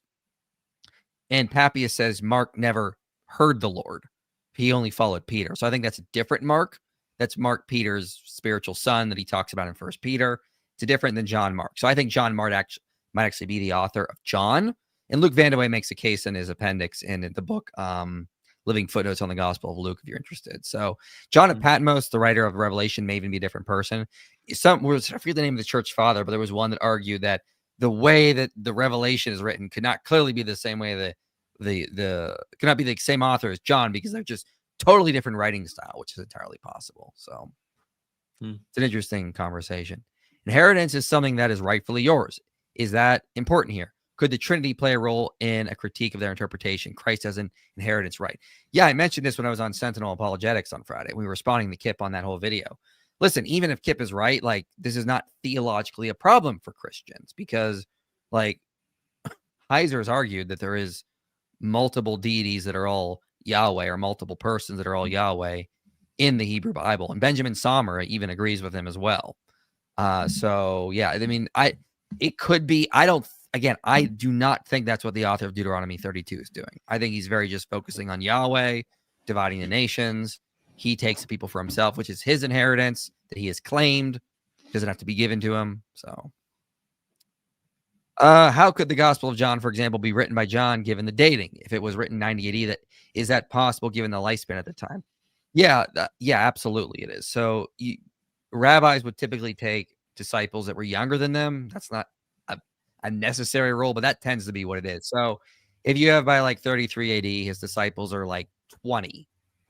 So add 60, 80. Yeah, some people did live pretty old, and the Gospels do talk about John the elder living exceptionally long. He just seems to be one of those guys that stood out. I forget the psalm, but some psalm talks about people living 80, 90, possibly. People tend to think that everyone in the ancient world died in their 40s. That's not accurate. The reason why that we have a low life expectancy is because so many children died. So people that just like changes the median age. But really, if you made it past like 15, if you made it to 20, you were likely to live past 50. You wouldn't die. So, I mean, and many people did live into their 60s and 70s, and some even did live into their 80s. So, yeah. Wouldn't the idea of the firstborn being given to God on the 8th day just be referring to circumcision? What are your thoughts? Yeah, I was thinking about that. I think that would be a good argument. I don't know if that would fit with Exodus, in that I don't think it would necessitate the 7th, 8th day give through Cain. Still isn't established, but you could maybe say that they'd be circumcised on the 8th day. Sure. Yeah. It's vague. That's the thing. But again, as you say, when you say something like, "Hey, I'm going to give you some money and some food," no one thinks, "Oh, you can eat that money," like, or you going to spend that food. Like, obviously, give is general, and the way you give firstborn sons, going back to what Joel Baden said, is not the way you give oxen or sheep to God. And not to mention, the language of taking it will be with its mother, and then it is no longer with its mother. To me, that line doesn't seem to refer to circumcision. That's a good point. To refer to an offering. Yeah, it's interesting, but I'm not sure I would. Conceptually, it could still work. Yeah, possibly. Yeah. Thank you also, Cole, for becoming a YouTube channel member. You will get early access to the upcoming video coming out this Sunday. All channel members will get that. How would you respond? I would also add that circumcision on the 8th day, I don't believe that could occur according to at least like the way the Pentateuch and the laws are set up, because there would be, I guess this is deep cut on how uncleanness functions.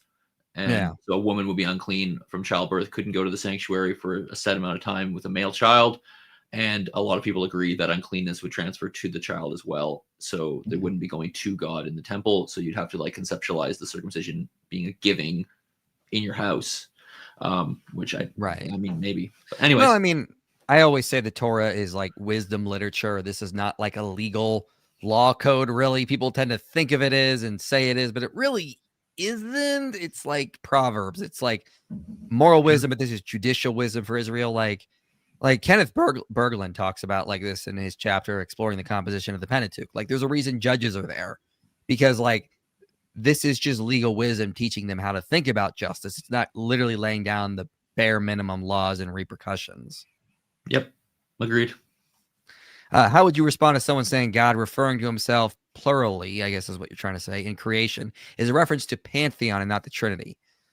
Okay, well, I would say that's a false dichotomy. I don't think the Trinity is in view in Genesis 1. I don't think that's what the author is getting at. You could look at it in a typological sense. I'm perfectly fine when Christians do that, as long as we say this is typology. Let us make man in God's own image. We can say that in a theological sense, but I don't think that's what the original author was getting at. It's not a pantheon. For one thing, the word Elohim, and since we've been responding a little bit to Dan McClellan, he always points this out. It's a concretized abstract plural, and a concretized abstract plural is just a singular word. It's like the word moose. Talk about one moose or many moose. Since I've got a Canadian here with me, he knows exactly what I'm talking about. Can never catch him when I'm hunting, but yep. You hunt moose? Yeah. Oh, I'm jealous. I want to hunt. I got a deer a couple months ago, but no moose. Oh, that's nice. Yeah. So Elohim is just referring to a single God in Genesis 1. That's why the verbs are singular. And it's not referring to a pantheon either. When God says, let us make man in our own image, Michael Heiser points out this is talking to the divine council. But then what's interesting is the following verbs say God made man. So it becomes singular all of a sudden. So he says that the divine council will make man in our own image, right? And they're all like, of course. Same thing you see in Job when the sons of God rejoiced for the foundation of the world being laid. But God's still the one doing the creative act. There's no sense of a pantheon in Genesis 1. God is the only creator there. Yeah, I think that's a viable interpretation. What the question would be, are this angelic host or whatever, are they the image of God? Which is a good question to ask. Maybe I mean, it would make sense. But then there's also, oh man, I'm forgetting the grammatical term again right now, because again, how late it is. Not cohortative, but like you can also have like a plural, like let's do this, or let's, like, you know, kind of like if you're or if like someone's throwing a baseball and I want to really hit them, like we're gonna get this, like plural. Like you can use a plural to refer to yourself as well. That's also like for your own action, like let us make man, like same idea. You can use a plural in Hebrew to do that. Yeah, good point. Also an option. So it works grammatically like that. I'm not saying that's the case one way or the other, but it is. Yeah, I've never considered that, but that's a good point. I do it all the time when I reply to emails like, hey, we really appreciate the donation you sent in, like something like that. Like I'm writing it and I'm just sort of talking about like the ministry collectively or the channel collectively. So yeah, no, and it does exist in Hebrew. So yeah, it exists in Greek too. Richard Baca made a case that's what John is doing in John chapter 21. When we know his testimony is true, that was a common thing that happened. Yeah. GIP Funny Colors has already debunked you on this. The claim about child sacrifice. If you doubt me, just reread the first 3 words of this super chat. Okay, I don't know who that is, but appreciate it. He wants you to say GIP. GIP. Okay. Well, this is UP, so got him. Ali Dawa acting like he know me. Hope he don't think I'll feed him grapes. Says John the Presbyter. I told you he was real. See, told you. John the Presbyter is here. Here he is. Different from John the Apostle. It's John the Presbyter. John the Presbyter. Will never get old. Never get old. Every time I see it, I giggle. So, all right. Is there any other things you want to respond to in that stream? We are here for you. What do you want to go over? Yeah, I mean, what's your time frame? How do you end? How long do you usually go? Any time between now and another half hour to 45 minutes. These are, we don't have rules here. We just let it go. Okay. We go with the flow. Okay. Yeah, I mean, we could, maybe we don't even need to watch it. I can just kind of summarize, or unless you want to watch it, I don't know. They talk a little bit about like other things, like why are there all these redemption clauses? Why are there all these other laws that seem to, they talk about or talk about the firstborn, the redemption of the firstborn, and basically they say, oh, there must be something under the surface, under the hood. There was child sacrifice going on, and they have all these different explanations of ways of getting out of it. And so it's like, oh, well, here's a verse on the consecration of the firstborn that's different from this one, that's different from this one, and that's kind of a point they make. I have some questions about that. A lot of my thoughts on this are still unrefined. I'm thinking about it, so I don't want to say anything I say now is going to be kind of absolute. When I heard them say that, they're like, there's a lot of responses in the Hebrew Bible to child sacrifice, and I would be like, no one denies there was child sacrifice in the ancient world. We're just denying that the author of Exodus 22 was actually one of those people commanding it. We totally agree. They are coming up with ways to make sure the Israelites don't sacrifice children, because it clearly was in the culture. It clearly was in the background. But just because there are responses to it, that doesn't mean there was an earlier layer of the Hebrew Bible that was actually commanding it. That's an assumption not justified by the evidence they're presenting, because we will just say, yeah, of course there's evidence in the Hebrew Bible of them trying to say, or of authors saying, don't sacrifice children, because it was in the surrounding cultures.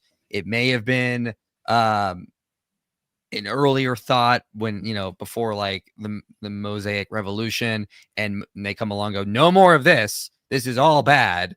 That kind of thing. Because again, God did not he did not create people out of nothing. He took people out of Egypt, out of a pagan background, because it says they were worshiping other gods in Egypt. And he says, now you're going to do things this way. A lot of their old ideas, practices continued on for generations, as we see in the book of Judges, for example. So yeah, no one's denying that there was child sacrifice. And to be fair, they also admitted the overwhelming voice in the Hebrew Bible from the various sources is child sacrifice is wrong. They acknowledge that. Yeah. So I wanted to point that out. Yeah, for sure. I mean, with these different things that we do see in the Pentateuch, these what they call to be contradictory and different ways of dealing with the firstborn, which to them points that there's a child sacrifice problem that was given various solutions. I was wondering, I don't know are these texts really different means of dealing with the firstborn, or are they complementary and separated in the text for literary reasons? So I just looked them over and was reading them over and over again. And so, for example, in Exodus 13 and 34, they don't actually tell you how the firstborn is redeemed. It just says redeem the firstborn. Like there's literally nothing there. They only give you the conceptual framework, which is Egypt and what's going on in Egypt for the redemption. So then if it doesn't say it there, then you'd expect somewhere else to tell you about the redemption. Like you're actually expecting it. It hasn't told you yet. So then you get to Numbers 3, the next spot, because you've got Exodus 13, Exodus 22, and Exodus 34. And then you jump, there is a firstborn thing in Leviticus, but it is related to unclean animals, if my mind serves me right. So when you get back to the firstborn sons, Numbers 3 and Numbers 8, it actually tells you how to redeem them, because by the Levites. Right. Okay, so it's like, okay, now it's explaining it to it. And then you get to Numbers 18, and they're saying these are all contradictory, but Numbers 18 then tells you the monies that you pay in that process. And so like you could literally just put these all kind of side by side and say, here's the process for consecrating a firstborn. They're not contradictory. They're just different. Here's the process, and we're not telling it to you all at once. Rather, it's being split up, probably for literary reasons, in my opinion. I know that a lot of people wouldn't agree with that, but there's probably good reason. I haven't done the research here, so I can't tell you exactly like contextually what happens in Numbers 3 versus Numbers 18. And we already know the context of Exodus 13, which is it's giving you the background, which is Egypt and the death of the firstborn everywhere around. And so now instead we now consecrate to Yahweh as a symbol, as a pledge of our allegiance to Yahweh. But yeah, I don't think that there's any like contradiction flat out here. I think it's just they're probably dividing this up. Whoever compiled this into different sections for based on theme. So I don't think that makes a lot of sense to me. I'm interested to hear more if they have more, or if someone else wants to point out things here. I kind of thought that too. They're very like, they're not necessarily contradicting, but even if they are, again, this is wisdom literature. Like I didn't see any like direct contradictions in it, but I could have missed it. Yeah. No, but here's what I'm saying. Like, even if we did miss it, like again, this is wisdom literature. It's not meant to be like the exact laws of Israel. It's just saying, hey, redeem the firstborn, don't commit child sacrifice. Levites are a good substitute. Fit it together. Like again, wisdom literature can have contradictions in it or different stipulations, because it's just trying to get you to think about how justice should work in that society, how you should start thinking about justice in these certain ways. And again, if you have if like some scholars have said, the Torah has case law or hypotheticals, you can have contradictory outcomes because you're just trying to get the audience to think about how justice works And one of the forms of justice could be redeem the firstborn. Here are different ways you can redeem the firstborn, because that's how justice should work. Yeah, and I mean, I think we could probably talk about the distinction between rituals and like civic law, because I think it's possible they could be just conceptualized differently. But so I think that maybe you could, someone might push back on that. But so like, is the ritual law as much wisdom literature as the legal materials are? That remains to be seen. To me, I'm not quite sure. I think that there's probably leeway in these things if their heart was right. It's like, yeah, if you you can't get an offering, you don't have a pigeon or whatever. I think, yeah, I don't think it's like, well, no, now you're screwed. I think that it is in that way presenting wisdom material. Like, this is showing you the right heart to have towards these various things. Yeah, so I can get on board there. Yeah. Grant asks, what is a good Old Testament commentary for 1st and 2nd Samuel? I would like to know that too. Yeah, great question. I barely ever work in 1st and 2nd Samuel, so I couldn't really point you anything that I would say is like, oh yeah, this is great. This is my favorite. I don't do a lot of research there, so I can only point you to like scholars I really like in that area. Like, I really like Richard Middleton, and I think he's actually writing a commentary. Is he writing? I think he is writing commentary on Samuel for the 2nd Samuel right now. I'm not sure when that's coming out, but he gave a paper at SBL this year on Samuel and Saul, and how with this idea of God changing his mind, and how he thinks that in the narrative Samuel actually dislikes the fact that God is a God who changes his mind. And there's like this big fight going on. Like, you shouldn't be that way. You should be one way. But why do you change when we act? And that he's actually getting mad at God because God is God the way God is. He's getting mad at God for being God. It was an awesome paper. Yeah, so I don't know. I would point you to him. I could open up my file folder and just read off commentaries that I look at for Samuel, but I couldn't tell you which one I would prefer or put higher or lower on the list, because I don't do a lot of work in it. I got some here. Robert Polzin, Samuel and the Deuteronomist is a pretty good one. Peter J. Lightheart's got a pretty good commentary on this. David Toshio Samuru's got a good commentary in the first book of Samuel. Let's see if I got any more. That's all I have for right now. I will be uploading a video on 1 Samuel 15 in February. I did look more into what you had mentioned about the Septuagint being earlier, because last time you had mentioned that maybe the Septuagint version was earlier, and that was like, I've actually never heard that. I've always heard the Septuagint version was later, because it is a little bit easier. I could see why an author would want to edit out those passages there. And I think I still kind of agree with that, but I want to look at more of what you said, because I think maybe the Masoretic version might be earlier, but again, I'm not the expert. So yeah, let me send you that article by Manuel Tove offline. Yeah, I'm still uploading. Did you see that one? Did you see that article? I don't remember if I showed it to you or not. I don't think you sent it to me. No. Okay, no. I'll send it to you. Yeah. Yeah, I think the way I come down on it is I could see an author trying to take out certain passages in the Masoretic for the Septuagint because he found them difficult. And what I'm going to be doing in that video is explaining how the passages aren't difficult. They actually fit in a larger context. And I think they make the story much more interesting. So I'm just going to be kind of going over commentary of that, showing that kind of stuff, that they all can fit within a cohesive narrative, that kind of stuff. So, and I'm going to rely on Robert Polzin for some important things on that, because he has some really cool things that he says in that book. When God divided the nations between the sons of God, is that referring to angels or fake gods? That's a good question. I would say it's probably so. If I had to take a view theologically, Michael Heiser argues that he connects it to Genesis 11. God is divorcing the nations, sending them out. Fine. You don't want to worship me. You want to worship these false gods? Go worship them. Because sort of like giving them away. I'll start a whole new people over with Abraham and Isaac. And so I think that's probably what's going on there. That's kind of the view I take. Yeah, I'm open to correction on that one as well. Yeah, for sure. I do think the older view of like God dividing the nations is something Israel inherited from the wider culture, because like it's at Ugarit, and they just reinterpreted in their own Israelite religion to be Yahweh the one doing that. John the Presbyter is back. What's your view on Christians attending a same-sex marriage? It's not in a church and not done by a priest, so it really doesn't bother me at all. Luckily, Joel's going to give you the most amazing answer for this. It's going to blow you out of the water. It's going to be so deep and impactful. Yeah, my answer would be use wisdom, and hopefully, I don't know, it would be a situation by situation thing. But one of my friends who's same-sex attracted was getting married, and they were my friend and in good standing. I would go. So that's just me. Yeah. Does the Old Testament have a law forcing you to sacrifice your child like Jephthah did if you make a certain vow? I don't understand this argument because it's been a while since I've seen it. I don't know of any.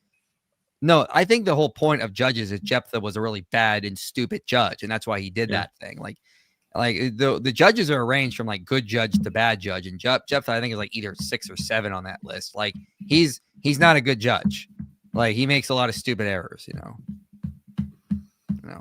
Would you ever debate Deconstruction Zone? Yeah, if I ever have the time and it gets set up. I have a bunch of other debates I'm already prepping for. James of Modern Day Debate. He's like, I got a full schedule for you for this year. I'm like, okay. So it depends on time and if I ever get around to it.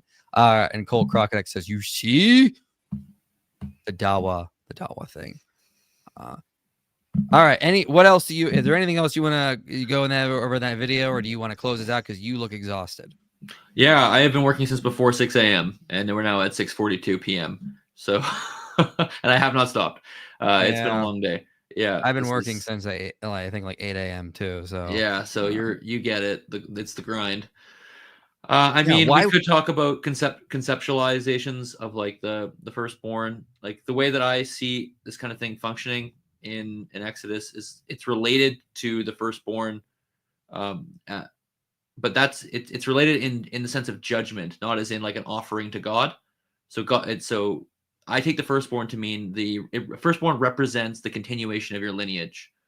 It represents essentially, I'm not saying eternal life, but it represents you continuing on, your family line continuing on. It's very important in the ancient world. And so when God says, I'm going to strike all the firstborn in Egypt, including Israelite firstborn for that matter, he's saying, if you participate in Egypt, if you want to stay in Egypt, and you want to do the things that Egypt does, like you lose the right to continuation.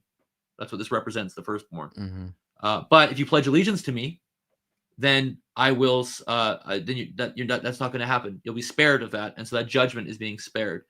And then, so the Passover is actually the sacrifice that relates to the sparing, and the Passover, as far as I can tell, is not conceptualized as the typical offerings that you get related to. Child sacrifice. So it's not a olah offering, a whole burnt offering like Isaac is in the tale of Abraham. It's more of a peace offering. It's an eaten meal, and eaten meals are non-atoning sacrifices in the Levitical system. And so it more relates to that, to a covenantal meal.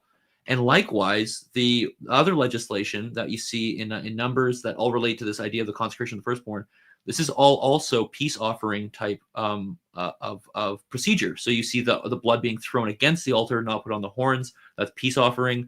There's other elements as well.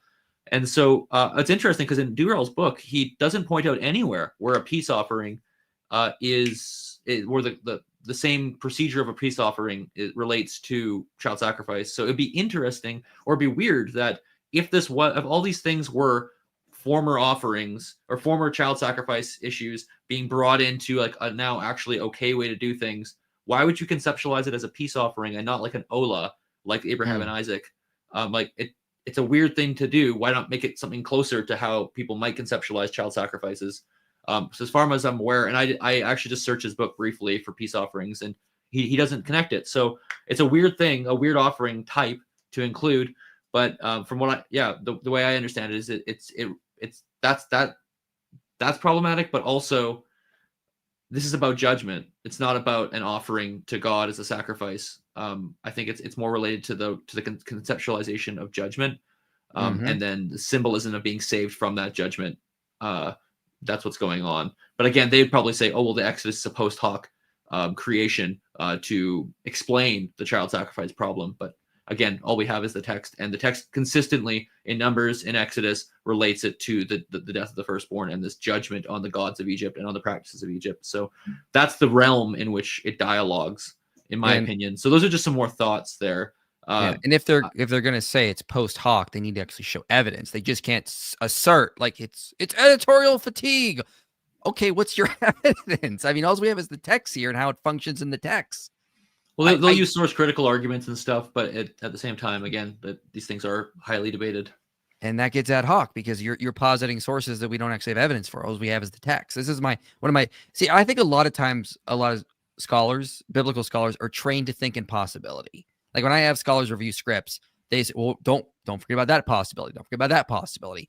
As someone who's got a philosophy background, I'm trained to think in probability because I'm always thinking, yeah, I know those are possible.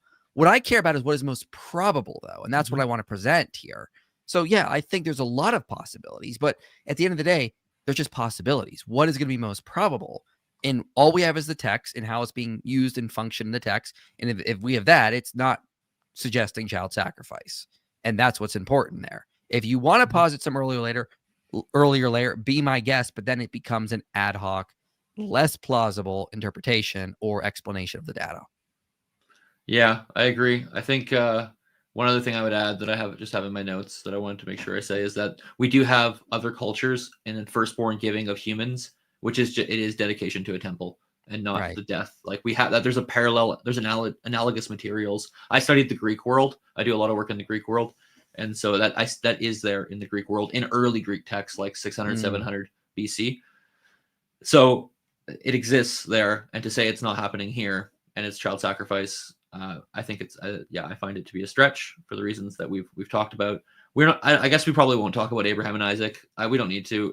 It is a difficult text, and honestly, it could deserve its own stream. In my classes, I usually go over like 6 different ways that people interpret this. It's a very contested passage. What is the function of it? What's going on? How is the story functioning? How does sacrifice function in the story? Like what is the lyric? Yeah. I usually present it as like literary tension. Like why is sacrifice being used as a literary tension, pointing to like is God like the gods of the nations? No, but you require the same amount of dedication to God as the gods of the nations. I might pay you to teach me all that one day because I want to learn all that stuff. So, I'm not sure how much I could help you, Michael. I'm sure you're a bright guy. I can't believe you're only 30 years old too. Yeah, I'm so young and chipper. Look at me. We were talking beforehand about I thought Michael was 30. Yes, I am. Shut up! Don't tell everyone my age. How dare you? Anyway, moving on. Connor asks, what do you think are the most important topics for young apologists to start covering and learning for defending faith more broadly? I would say Old Testament. There are so many Christians who don't know it. The reason why I did a 10-part series on the documentary hypothesis is because no one was talking about it. Like, there's a lot of Old Testament topics people just don't get to. We have a lot of coverage on the New Testament, but so many Christians don't know the Old Testament that well. That's what I would say. You need to know the Old Testament to understand the New Testament. Yeah. On almost every front.